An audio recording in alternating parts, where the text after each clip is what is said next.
שלום, אני דוקטור עמרית בן סירה ואני עוסקת ברפואה טבעית משולבת.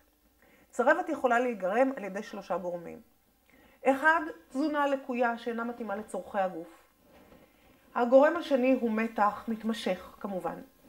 והגורם השלישי יכול להיות גורם חיידקי. כדי לטפל בצרבת אנחנו צריכים לשנות את התזונה, לבחור בתזונה טבעית שמותאמת לצורך הזה. לטפל במתח יש לנו מספר דרכים. הן ספורט, תרפיות אחרות כמו מדיטציה וכמובן טיפול במרפאה באמצעות דיקור, באמצעות צמחי מרפא, באמצעות הומאופתיה. ובחיידק כנ"ל אנחנו משנים את התזונה, מרפאים את המתח ומטפלים בו באמצעות צמחי מרפא, טיפול תרופתי שמסייע לגוף להתגבר על החיידק. אני רוצה היום להעשיר אתכם בשני טיפים שיסייעו לכם בבית מבלי להיעזר באף אחד להרגיע את תופעת הצרבת ולרפא את הריריות שנפגעות כתוצאה מחומציות היתר. האחד פתרון מאוד פשוט, מיץ תפוחי אדמה שצורכים אותו במשך שבועיים, כל בוקר על קיבה ריקה. איך מכינים את המיץ?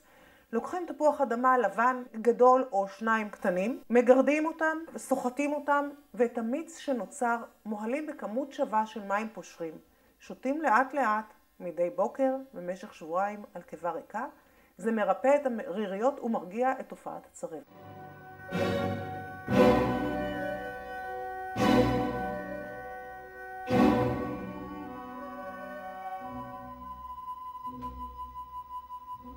הפתרון האחר הוא להשתמש בשורש שוש קרח, ניתן לקנות אותו בבתי טבע. כף אחת של שורש, חולטים מ3.5 כוסות של מים רותחים ושותים כוס אחרי כל ארוחה. זה מרגיע את הצרבת, מאזן את רמת החומציות של הקיבה, ואם צורכים את זה במשך שבועיים, ניתן להגיע לריפוי יפה של הריריות, לבריאות ולמניעת צרבת. אם אתם נהנים מהטיפים האלה, אנא הרשמו לערוץ שלי ביוטיוב. תודה לכם, בריאות טובה.